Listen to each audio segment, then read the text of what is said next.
పొల్యూషన్ని మొట్టమొదట మనం నియంత్రించాలి. వాటిని నియంత్రించాలి అని అంటే ఈవీ వెహికల్స్ మనకు అవసరం ఉంది. ఈవీ వెహికల్స్ని ఈరోజు ఉత్పత్తి చేయాలంటే అందులో అత్యంత కీలకమైన పాత్ర పోషించేది ఈవీ బ్యాటరీ. ఈరోజు ఆ ఈవీ బ్యాటరీసే 32 గిగాబైట్స్ కెపాసిటీస్తో ఈరోజు దివిటిపల్లిలో మహబూబ్ నగర్ జిల్లాలో ఈరోజు ప్రారంభించుకోవడం, ఈ సంస్థలో ఈరోజు 700 మందికి ఉద్యోగ అవకాశాలు కల్పిస్తే అందులో 400 మంది మహిళలు ఉండడం మనందరికీ గర్వకారణం. This is called women empowerment. This is what our dream. 1 కోటి మంది ఆడబిడ్డల్ని కోటీశ్వరులను చేయాలి అని అంటే వాళ్ళని ప్రయోజకులుగా తీర్చిదిద్దాల్సిన అవసరం ఉన్నది. రాష్ట్ర ప్రభుత్వ లక్ష్యం దిశగా అమర్ రాజా సంస్థ చేస్తున్న ప్రయత్నాన్ని రాష్ట్ర ప్రభుత్వం మనస్ఫూర్తిగా అభినందిస్తుంది. అదేవిధంగా 1994 నుంచి 2004 వరకు తెలుగుదేశం చంద్రబాబు నాయుడు అధికారంలో ఉండి చేసిన పాలసీలు కావచ్చు, 2004 నుంచి 2014 వరకు డాక్టర్ వైఎస్ రాజశేఖర రెడ్డి గారు ఉండి చేసిన పాలసీలు కావచ్చు, 2014 నుంచి 2023 డిసెంబర్ వరకు గత ప్రభుత్వం చేసిన పాలసీలు కావచ్చు, ప్రజా ప్రయోజనం చేకూర్చి పరిశ్రమలను ప్రోత్సహించే విధానాలు ఉంటే మన ప్రభుత్వం వాటిని కొనసాగించింది.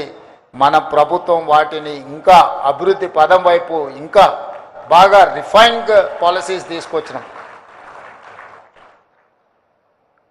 I wanted to share with my friends, we don't have any policy paralysis. Whatever the previous governments, previous chief minister have taken a policy decisions, which policies are going to support investments and create employment, create wealth for state and government of India. We have adopted and we have improved those policies. Today, I can say authoritatively, I have energy policy, I have industrial policy, I have tourism policy, I have a medical and health policy, I have a sports policy. These policies are going to raise my Telangana state, that is called Telangana Rising 2047. My focus is on improving my GDP of the country. Today my population is 2.5% in the country. I am contributing 5% GDP to the nation. But I am not happy with my performance. My target is something different. My target is 10% of GDP. We wanted to reach, we wanted to create wealth and employment from my state. Prime Minister dream is that Viksit Bharat 2047. By the time India is going to celebrate 100 years freedom celebrations, that time India wanted to reach $30 trillion economy. In that 30 trillion, I wanted to contribute 10% of GDP of this country. We are working on those lines. I have a mid-level target, that is 2034. By 2034, I wanted to reach $1 trillion economy from my state. So, Amar Raja is going to support my dream. Amar Raja is going to support Telangana rising. Now I am saying Telangana is rising. This rise is not stoppable. Telangana is going to lay down a roadmap for the country to develop, to improve our infrastructure.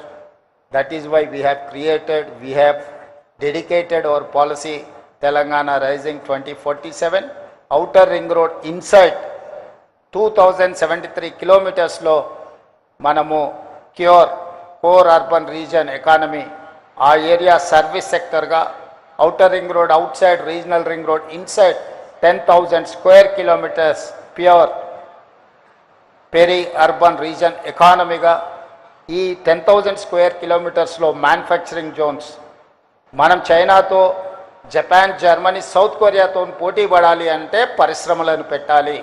పరిశ్రమలను పెట్టాలి అంటే మౌలిక వసతులు ఉండాలి.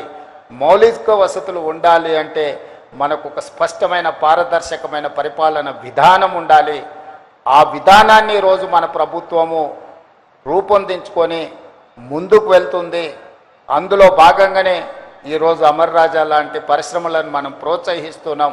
అదేవిధంగా regional ring road అవుట్ సైడ్ నుంచి తెలంగాణ సరిహద్దుల వరకు rare rural agricultural region economy.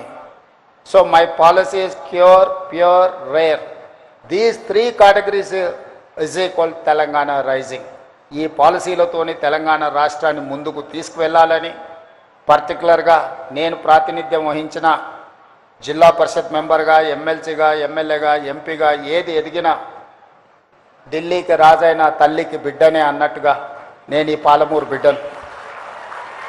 ఈ పాలమూరు జిల్లాను అత్యంత అభివృద్ధి చెందిన జిల్లాగా, ఆదర్శవంతమైన జిల్లాగా గతంలో ఎప్పుడు చూసినా మనము పాలమూరు జిల్లాను ఎవరెవరో దత్తత తీసుకున్నారని చర్చ వచ్చేది. ఈరోజు మనమే ఇతర జిల్లాలను దత్తత తీసుకునే స్థాయిలో మనం ఉన్నాము. ఇది మన జిల్లాకు గర్వకారణము. అందుకే ఈ జిల్లాను మొదటి ప్రాధాన్యత కింద education, irrigation and industrial policies, these 3 are my top priorities. ఎడ్యుకేషన్లో భాగంగా IIITని ఈరోజు ఇక్కడికి తీసుకురాగలిగినాం, ఇంజనీరింగ్ కాలేజీలను తీసుకురాగలిగినాం, యంగ్ ఇండియా ఇంటిగ్రేటెడ్ రెసిడెన్షియల్ స్కూల్స్ని తీసుకురాగలిగినాం, ప్రతి కాన్స్టిట్యున్సీకి అడ్వాన్స్ టెక్నాలజీ సెంటర్స్ని తీసుకురాగలిగినాం.